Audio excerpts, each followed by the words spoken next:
nalalaman namin na kayong mga dating rebelde ay pinagbabawalan ng ating pamahalaan na magdala ng anumang uri ng armas na pumuputok. Kung ikaw ay mahilig manood ng mga klasikong pelikulang aksyon, malamang kilala mo din ang aktor na tampok natin sa bidyong ito. Tara, samahan nyo kung balikan ang naging karera niya sa pelikulang Pilipino.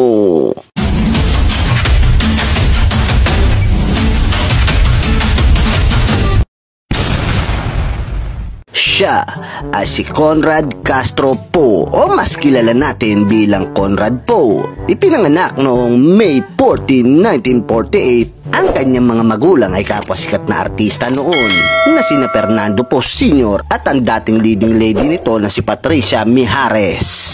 Bata pa man ang ating bida ay malaki na ang respeto at paghanga niya sa kanyang kuya na si The King FPJ kahit sila ay magkapatid lang sa ama. Dahil nasa dugo nila ang galing sa pag-arte, siya ay napabilang sa ilalim na produksyon